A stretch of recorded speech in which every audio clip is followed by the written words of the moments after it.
And Halima Karsai is with us. She is the Director of Foreign Policy and International Women's Issues over at the Independent Women's Forum, the group that Carrie Lucas is with, IWF, who's a regular on this show, IWF.org. And Halima, welcome to the program. Thank you for having me. Thank you for joining us. In Afghanistan, women were out protesting this new law which basically legalizes marital rape, and 3-to-1 men showed up and threw stones at them. You have a take on this. Yes, I mean, the law which finally women are coming together and they've protested against it, it's great that women are out there and they are protesting, but it really should show the international community what a ways that the Afghan people and especially Afghan women have to go in terms of rebuilding civil society. I mean, we have a troop surge that's going to happen in Afghanistan, but really we need to analyze, is a troop surge more necessary, or is it necessary especially with this?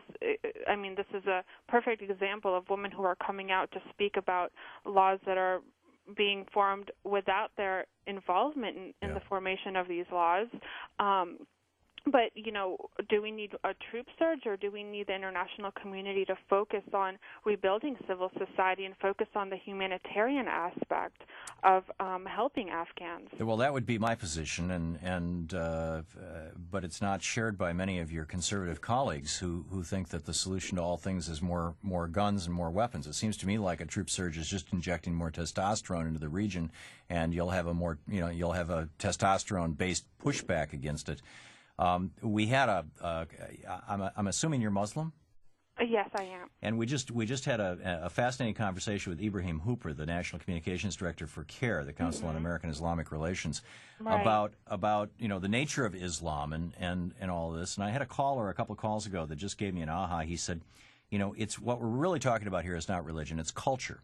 Exactly. And the culture is being, driving religion, or is being, is using religion as its justification. Exactly. Christianity, Judaism, all the other religions have, their own histories of violence and oppression of women and things, and many of them still do in some ways.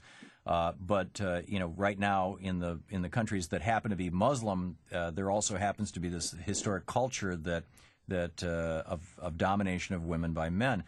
Have you read Greg Mortenson's book, 3 Cups of Tea? And well, first of all, let me just ask you that. I have. Yes, I have. Isn't that, and for our listeners who don't know what we're talking about, this is a guy who as a result of an experience he had in Pakistan in the mountains in a little village, decided to start building schools and for girls.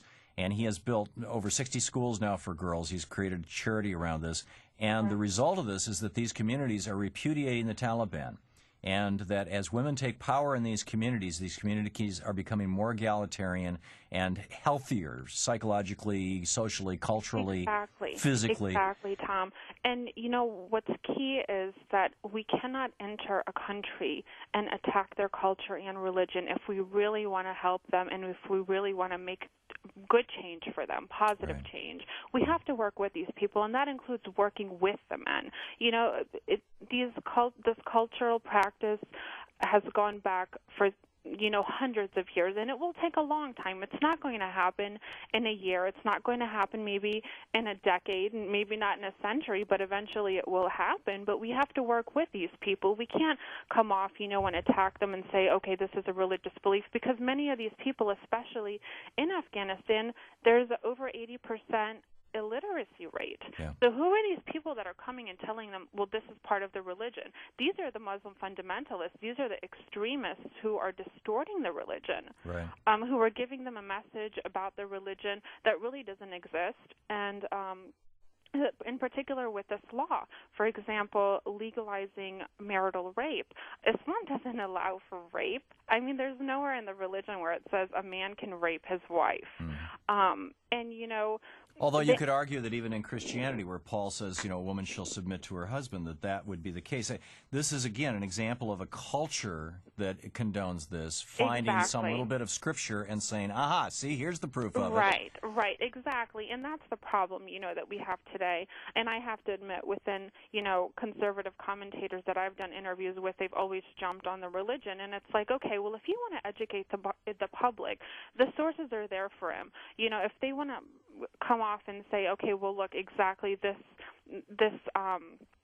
verse in the Quran. We'll read the verse before it and read the verse after it and find out the context within it. And, and this is another issue that within Afghanistan, not only do we have to try to educate them, give them general education, math, science, but also knowledge on the religion. Yeah, and cultural and political. Right, exactly. Halima Karsai, I'm sorry to move this along so quickly, but we just have a minute and a half or so left, and I want to get to these things. How do we educate your conservative colleagues? I mean, you're with a conservative think tank, the Independent Women's Forum, that the solution to these problems is the classic liberal solution, as it were, which is help build their culture, help build their society, educate their people, do the things that even in the United States, I've got conservatives saying we shouldn't have public schools in the United States. It should all be, corporate run or religiously run, which I think would just take us back to, the problem that we have in Afghanistan. How do we inform your colleagues of this? As much as it's important to educate people in Afghanistan or people in countries who are facing issues like honor killings or female genital mutilation, it's very important to educate people who have this side of, this mentality that, in short, it's basically that these people have preconceived notions, and then they try to build on the preconceived notions. They don't try to educate themselves. I mean, come on, we're in a world where everything is a click away. I mean, information is just a click away, and for us not to have that sort of, perspective and know that this information is there, and then we keep harping on information that's not correct. Number one, we're not helping the people who we claim to be wanting to help. We're not helping the people who we claim we want to help liberate. Right. And so it just goes into a cycle of ignorance. Right, and we can't bomb people into modernity, into becoming modern culturally. Right, absolutely. Halima Karsai with the Independent Women's Forum, IWF.org. Fascinating conversation, Halima. Thank you very much for dropping by. Thank you so much for having me, Tom. Great speaking with you.